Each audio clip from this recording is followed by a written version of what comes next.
قرآن مجید فرقان حمید نے ارشاد فرمایا کہ انا ارسلناک شاہدا و مبشرا و نذیرا، اے محبوب علیہ السلام ہم نے آپ کو گواہ بنا کے بھیجا ہے، خوشخبری دینے والا بنا کے بھیجا ہے اور ڈر سنانے والا بنا کے بھیجا۔ یہ شان آپ کو دی ہے لتؤمنوا باللہ ورسولہ وتعزروہ وتوقروہ، تاکہ لوگ اللہ پر بھی ایمان لائیں، اللہ کے رسول پر بھی ایمان لائیں اور نبی پاک کی تعظیم بھی کریں، توقیر بھی کریں، وتسبحوہ بکرۃ واصیلا، اور صبح و شام اللہ کی پاکی بیان کریں۔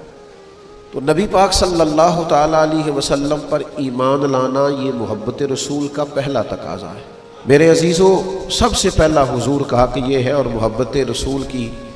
سب سے پہلی علامت یہ ہے کہ نبی پاک کی بتائی ہوئی ہر بات پر ایمان لایا جائے۔ صحابہ کا طریقہ یہ تھا کہ وہ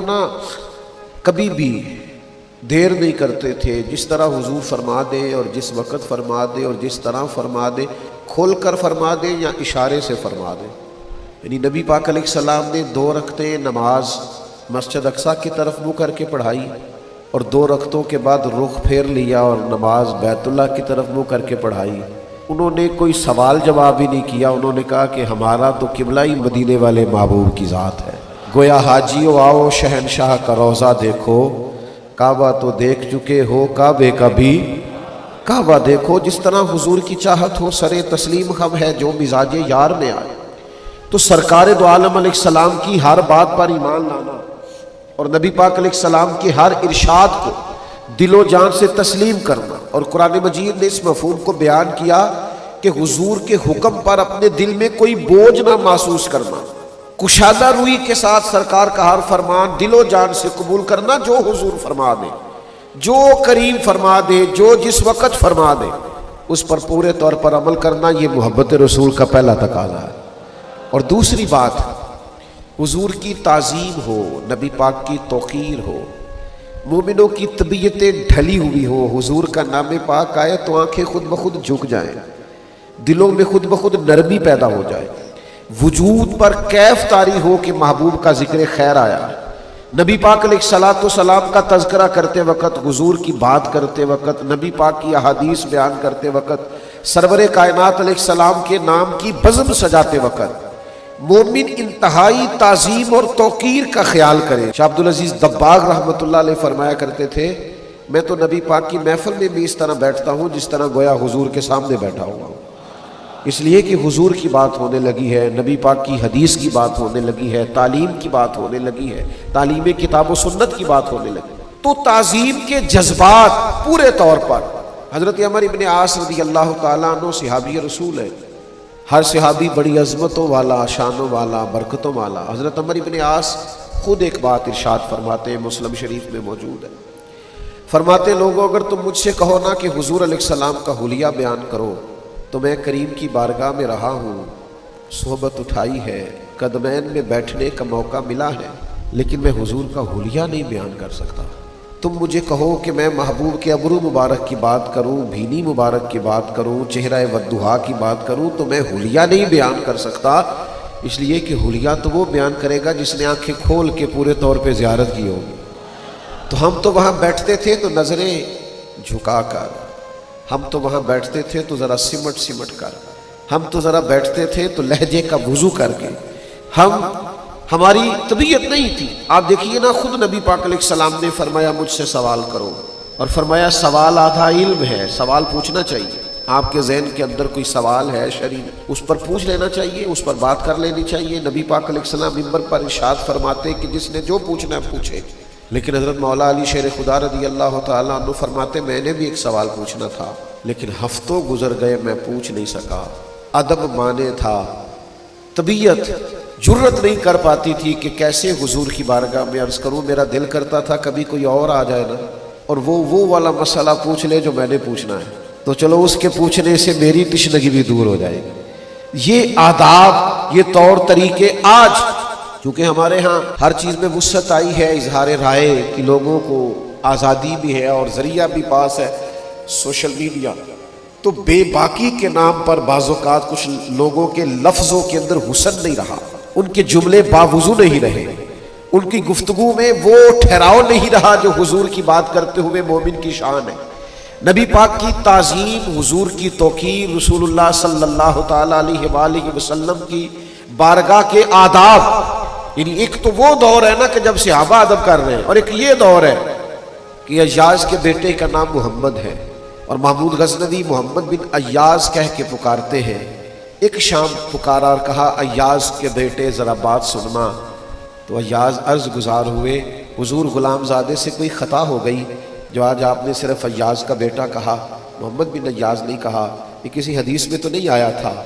یہ کسی نے فرمایا تو نہیں تھا، آثار صحابہ میں تو نہیں ملتا تھا، لیکن محبت کچھ فیصلے خود بھی کرتی ہے، ادب کچھ فیصلے خود بھی کرتا ہے۔ محمود غزنوی فرمانے لگے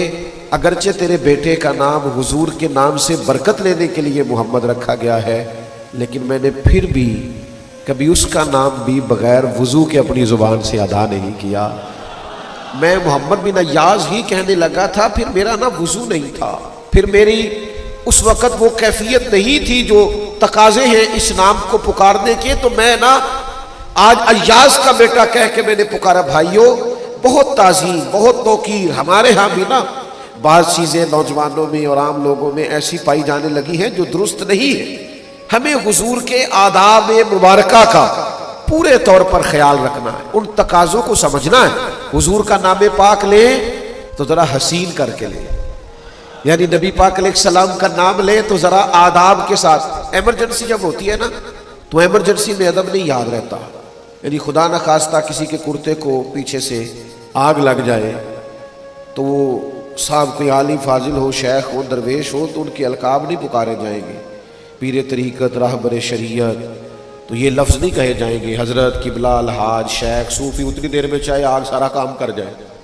بھئی کرتے کو آگ لگی، آپ کہیں جناب آگ، جناب آگ، پیچھے دیکھیں نہیں آگ۔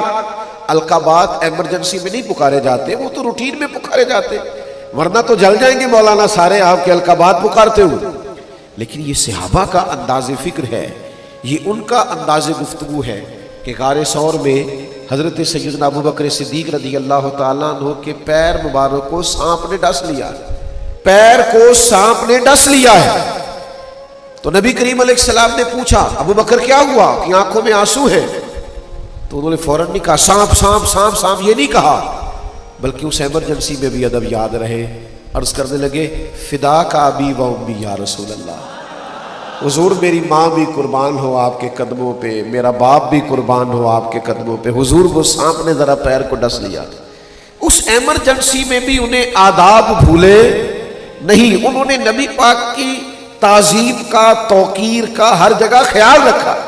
ہمارے بزرگوں نے ہمیں جو آداب دیے تھے سینہ بسینہ، ہمیں ان کا خیال رکھنا۔ اور تیسری بات، حضور سے کسی کو پیار ہو اور پھر وہ سچ نہ بولے، نبی کریم علیہ السلام سے محبت ہو پھر انسان معاذ اللہ بددیانت بھی ہو، پیار حضور سے کرے اور سارا محلہ اس سے تنگ بھی ہو، تو پھر اس نے پیار نہیں کیا، پھر اس نے محبت کا تقاضا نہیں سمجھا، پھر اپنے محبوب کے جلووں کی روشنی سے فیض یاب نہیں ہوئی۔ یہ حدیث پاک سنیے گا، سیاہ ستہ میں موجود ہے۔ ایک جگہ پہ نبی پاک علیہ السلام نے وضو فرمایا تو صحابہ نبی پاک علیہ السلام کا بچا ہوا وضو کا پانی اپنے وجود پر ملنے لگے، تو اللہ کے پیارے حبیب علیہ السلام نے فرمایا تم یہ کام کیوں کر رہے ہو؟ سوال کیا، اگرچہ حضور جانتے کہ تقاضۂ محبت کی وجہ سے کر رہے ہیں، وارفتگی کی وجہ سے کر رہے ہیں، جو ان کا شوق ہے حضور کی غلامی کا، اس شوق نے انہیں مجبور کیا۔ نبی پاک علیہ السلام نے پھر بھی پوچھا یہ کیوں کرتے ہو؟ تو عرض کی یا رسول اللہ آپ کی محبت کی وجہ سے کرتے ہیں۔ اور یہ صحابہ کی شان تھی، ورنہ ماں بھی کبھی کسی بیٹے کے وجود سے لگا ہوا پانی چہرے پہ نہیں ملتی، وہ بھی کبھی ریٹ صاف کرتی ہے بیٹے کی تو یوں چہرہ پھیر کے کرتی ہے۔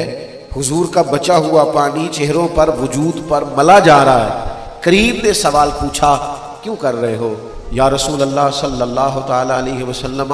آپ کے ساتھ جو ہمارا پیار ہے، آپ کے ساتھ جو ہماری محبت ہے، اس محبت کی بنیاد پر یہ کر رہے ہیں۔ پتہ ہے حضور نے اسی وقت فرمایا جو چاہتا ہے نا کہ اللہ رسول سے محبت کرے اور اللہ رسول اس سے محبت کرے، اسے چاہیے جب بات کرے تو سچ بولے، اور جب اس کے پاس امانت رکھی جائے تو وہ دیانت کا مظاہرہ کرے اور اپنے پڑوسی سے اچھا سلوک کرے۔ یہ تین علامات اپنے اندر پیدا کرے، یہ تین باتیں اپنی طبیعت میں لائے تاکہ وہ اللہ رسول سے پیار کرے اور اللہ اور اس کا رسول اس سے پیار کرے. اگر زبانیں جھوٹ بھی بولتی ہوں اور حضور کی محبت کے ترانے بھی پڑھتی ہوں تو یہ تضاد ہوگا. اگر کوئی بددیانتی کا مظاہرہ بھی کرتا ہو اور ساتھ وہ اپنے سینے میں حضور کی محبت کا بھی تقاضا کرتا ہو تو لوگ کہیں گے یار یہ تیرا تضاد ہے، یہ بات درست نہیں ہے. تجھے عملاً بھی تو وہ ساری باتیں کرنی چاہیے نا جو محبت رسول کا تقاضا ہے. تو ایک تو اللہ رسول پر ایمان لائے، ہر بات کو مانے، دوسرا تعظیم کرے، تیسرا سچ بولے، جھوٹ سے بچے، اور چوتھا جو رب رسول سے پیار کرے نا اسے چاہیے کہ سادہ طرز زندگی اختیار کرے، اپنی طبیعت کو بہت زیادہ ملمہ سازی سے بچائے.